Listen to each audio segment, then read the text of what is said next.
She thought she was living a fairy tale, a glamorous love story that began with private jets, royal palaces, and a blue diamond ring. But 1 year later, she discovered the truth. She wasn't engaged, she was married, and not just to anyone, to a sultan. This is the unbelievable story of Brittany Porter, the American singer who says she unknowingly married Sultan Muhammad V, the former King of Malaysia, and is now demanding a proper divorce. How did a Hollywood dream turn into a royal nightmare? Let's start at the beginning. It all began in January 2024, when Brittany Porter, a 30-year-old singer-songwriter from California, met Sultan Muhammad V of Kelantan through mutual friends. At the time, she was known by her stage name Brooklyn, trying to grow her music career. He was one of the most powerful and mysterious men in Southeast Asia, a royal figure with wealth, charm, and a past full of secrets. "We had this instant chemistry," Brittany told the South China Morning Post. "He had this cute British accent. Great banter. He made me laugh." What started as a casual friendship quickly turned into something intense. The Sultan began flying her and her friends around the world. Private jets, 5-star resorts, luxury gifts, the kind of romance that only exists in movies. "He was generous," she said. "He treated my friends better than anyone I'd ever met. He spent millions on hotels just because he loved the experience." For Brittany, it felt like a dream. She was falling in love with a man who once ruled a nation. But behind the sparkle, something deeper and far more complicated was about to unfold.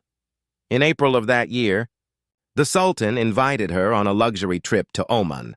For Brittany, it felt like the start of a new chapter. "He said he wanted to take me on holiday," she recalled. "It felt like I was in a Disney movie." During that trip, he proposed, and presenting her with a blue diamond ring, specially made to match her eyes. The romance was overwhelming. The Sultan even flew in Brittany's friends for what she thought was a religious blessing ceremony. But there was something she didn't fully understand. In Islamic tradition, a nikah isn't a simple blessing. It's a binding marriage contract. She didn't know it at the time. To her, it was just another beautiful moment in their whirlwind romance. But in the eyes of Islamic law, she had just become a royal wife. Weeks later, the truth started to sink in. Back home, as she told friends about the ceremony, someone mentioned that a nikah was not symbolic. It was real. "In Western culture, the big wedding ceremony is what makes it official," she said. "So, I didn't realize how different it would be." She had converted to Islam as part of the ceremony, but admitted she barely understood the process. "I thought I was just doing something respectful," she said. No one explained that it was an actual marriage. The realization hit her like a wave. She wasn't just engaged, she was already married to one of the world's most private monarchs. And her new royal life was about to demand more than she could imagine. After returning to Malaysia, the tone of the relationship began to shift. What was once spontaneous and loving now became structured, traditional, and full of expectations. According to Brittany, she was told it was her duty to produce a male heir as soon as possible. The pressure was overwhelming. Months later, she became pregnant. For a brief moment, it seemed like their marriage might truly bring them closer. But tragedy struck. Brittany suffered a miscarriage, an event she later called one of the hardest experiences of her life. "It was horrible," she said. "After that, everything changed. We started fighting constantly. The fairy tale romance had turned into silence, distance, and confusion. The Sultan's warm personality grew cold, and soon, he was gone." After the miscarriage, Brittany returned to the U.S. to plan their official Western wedding, still believing they were engaged. But when she tried reaching out to him again, her messages went unanswered. Days turned into weeks. Then she got the final message, not from him, but from her best friend. He texted her saying it wasn't going to work out, Brittany said. She tried flying back to Malaysia, desperate for answers. But he wasn't there. He had blocked her on every platform. No closure, no explanation, just silence. It wasn't just a breakup. It was a royal disappearance.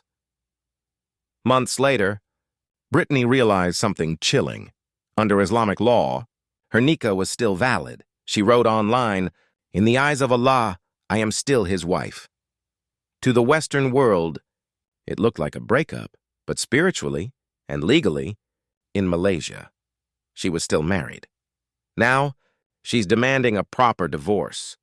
She says she wants closure, not money, just a chance to move on officially. But as of today, Sultan Muhammad V has not responded publicly, and his silence speaks louder than words.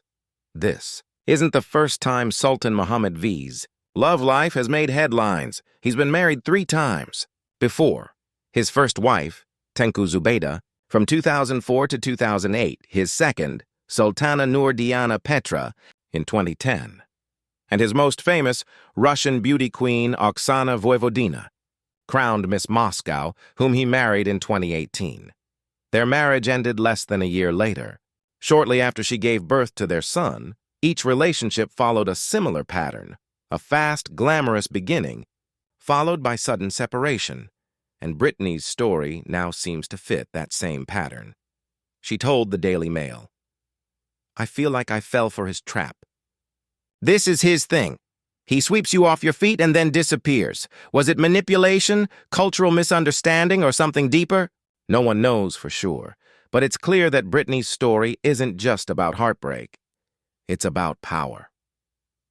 After months of silence, Brittany decided to take control of her story. She turned her heartbreak into art. Her debut single, "Oh My Gosh," was inspired by her time with the Sultan. "It's been a healing journey," she said. "I'm grateful now because the songs are about him."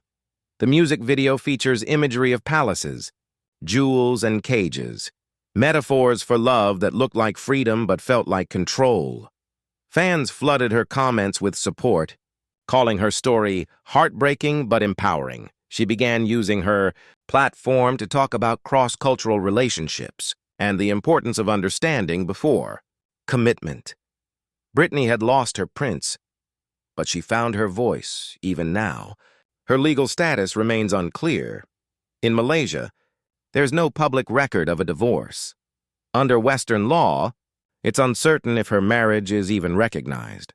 She stands in between worlds, not quite single, not quite royal. The story raises deeper questions. What happens when 2 cultures collide in love? When romance crosses not just oceans but belief systems? And how do you move on when the world sees your heartbreak as a headline? As Brittany continues her music career, the Sultan remains silent, living his life away from the spotlight. But one thing's certain. Their story isn't just about love, it's about identity, faith, and the unseen cost of living a dream. She once said she felt like she was in a Disney movie. But real life doesn't end with happily ever after. Today, Brittany calls her story both painful and freeing. She says, "Everything that happened shaped who I am. I wouldn't change it. Because now, I understand myself. In the end, maybe the fairy tale was never meant to last. Maybe it was meant to teach her that power can look like love. And love can feel like illusion. She didn't just lose a sultan. She found herself. So what do you think? Was it romance, manipulation, or just misunderstanding? Let me know your thoughts in the comments below. And if you love stories that go beyond the headlines, subscribe, turn on notifications, and stay tuned for more true stories of love, fame, and power. Because sometimes, the most unbelievable tales are the ones that really happened.